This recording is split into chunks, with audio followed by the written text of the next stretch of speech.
his multiverses saga.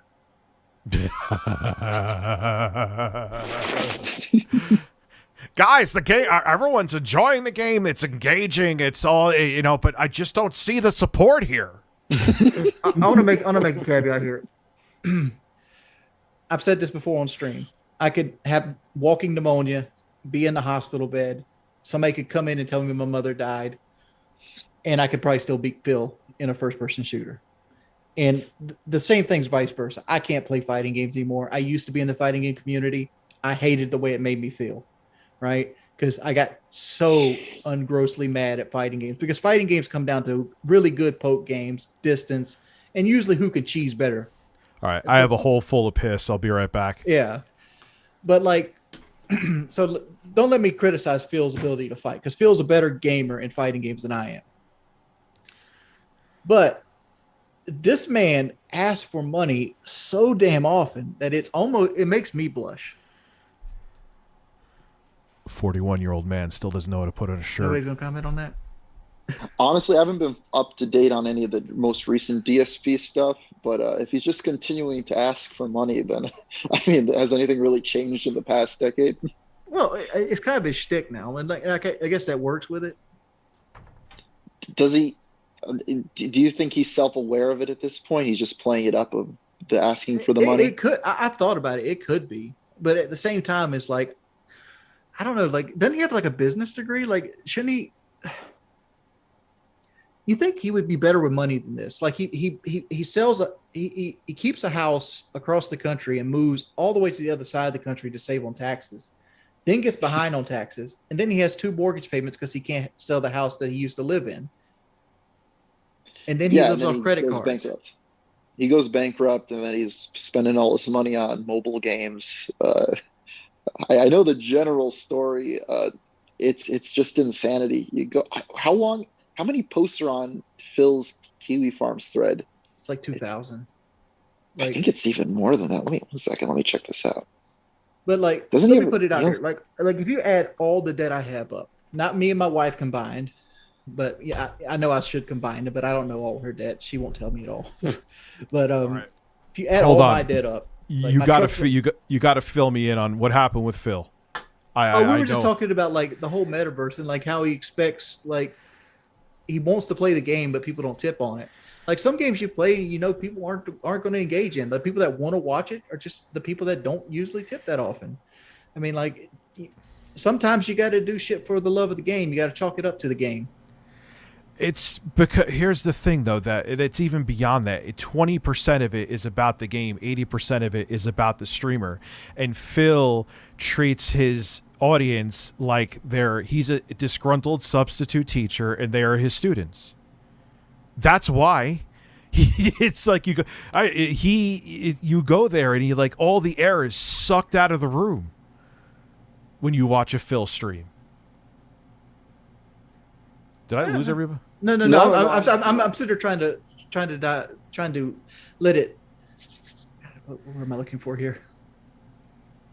Regardless, I'm trying to let it sit in what you're saying. Is like, I do kind of agree with you. Like, every time I went into a Phil stream, it's like it's usually him either complaining about something happening in the game, like he pressed a button and it didn't work. Yes. And or like trying to make an excuse like why he didn't do well, which, understandable. I've done that myself, especially in Rainbow Six. Salt happens, I get it. Yeah. I want to point out that on Kiwi Farms, the Dark Side Phil subsection has 371,000 messages about Phil on it.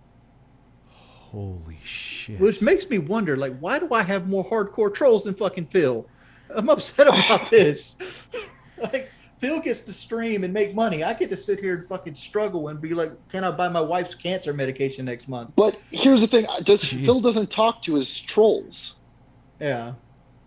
I think that's your biggest problem of why they've gone so insane, is that you're jumping on Discord. He nailed it. That's a very good point. He nailed it. That is a strong fucking point right there. And I agree 100%. Phil just sits there on his gout ivory tower and just decries poor. And he doesn't. He would never go into a Discord. Like, I wanted to, like, literally, Wings, when I saw that video of you going into their Discord, for whatever reason it was, Doesn't matter. I wanted to like jump through my screen. I think it was my phone and stop you from doing it. And so did your wife. Mm-hmm. Your wife wanted to stop you too. So I like listen to her at least. Yeah, no more entering the Lions Den. Yeah, I've always said if I wrote a book, it's going to be 5 years in darkness, 6 years in the Lion's Den. That's going to be the title of it. You fucking should write a book, dude. Are you out of your mind? Yeah. Write a book. You'll be able to retire. You'll be able to buy 6,000 fucking modular mansions. Like, are you kidding? Wings should follow along in Rich's footsteps and get on Cameo. I actually am getting on Cameo this week. You But I'm would so make a terrified they're going to get me banned off Cameo the instant I fire it up.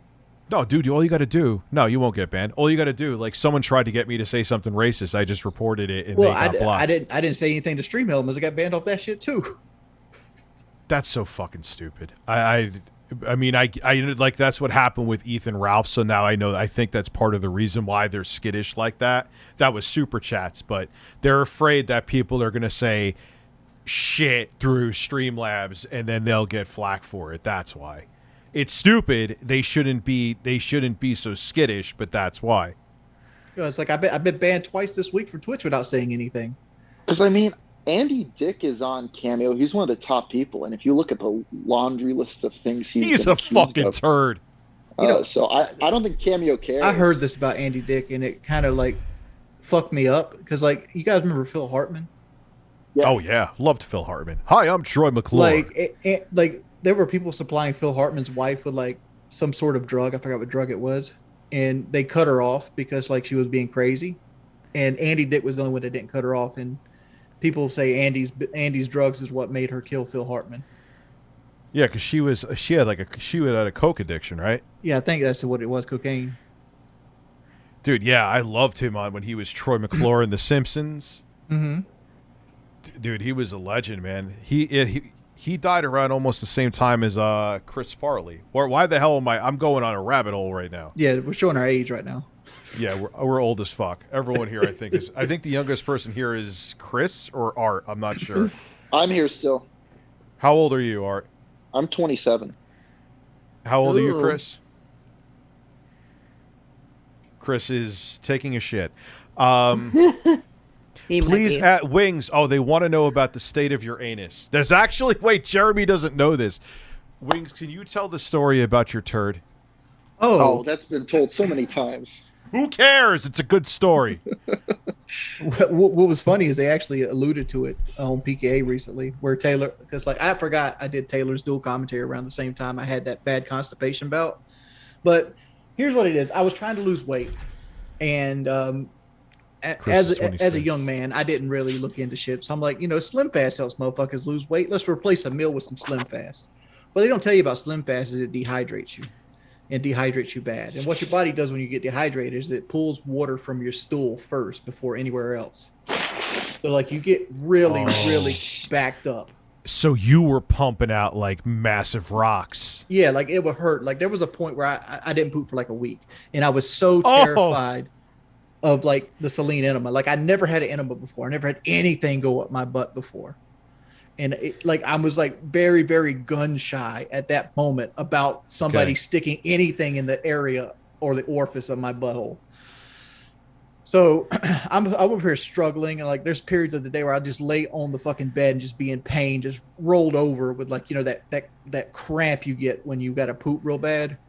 Yeah, you feel backed up. I know the feeling. Yeah, and so I finally get over. I'm like, dog, this has got to stop. Because at the time I didn't have insurance, so I didn't want to go to the hospital. So like, I'm like, let's go to Walgreens. Let's get some enemas. And that might be wrong. That's wrong. What we did is we had an enema, and it was out of date. Okay, so we had the out of date enema. Let's continue. Yeah, it was out of date, and I basically asked my grandma, because my grandma used to be like, she wasn't a nurse, but she was like a person that would like sit with elderly people and like change their diapers and things like that. It's not really a nurse, but it's like a helper. I had an ex-girlfriend that did that. I know. Yeah. So like I asked her if she You could mean do it. like a home health aid Yeah, something or like that. Yeah, Home health aid. Yep. yeah. That's what she used to do that in like the 80s. So she agreed to do it because she's like, I used to give enemas all the time, baby. So we go in. So we go in the bedroom, and I let her give me the enema, and the enema being out of date doesn't fully work. So like it dissolves some of the feces, but not all of them. But like as soon as it went in, I was like, oh, I gotta go. So Oh, God. I'm like my pants are around my knees. I'm like scuttling towards the toilet, and I sit down on the toilet, and it just goes, it starts flying out, right? Oh, God. I'm just picturing your and then ass there's cheeks, and now I'm picturing turds. And then there's just like this one solid piece coming at like Mach 3 at my virgin anus, and it hits it so hard and it goes sideways, so it's now stuck in my anus. And I swear to God, it took my fucking breath. Like it literally expelled the air out of my lungs. I went head first into the wall and onto my knee. Like it felt like somebody punched me with a Mike Tyson uppercut right in my ass. Oh, my God. So I'm like, Grandma, I'm like, help me. She's like, what's wrong, baby? I'm like, I need you to stick your finger up my butt. Grandma, come fist me. I have a turd in my ass. Oh, no. So like she ends up having to stick her finger up in my asshole and bust the turd up for me so I could poop. Oh my God. Yeah, nah, dude. I actually had like those, I don't know if it was Slim Fast, but I had a similar kind of shake, and yeah, they do. They make your turds, you could break glass with those motherfuckers.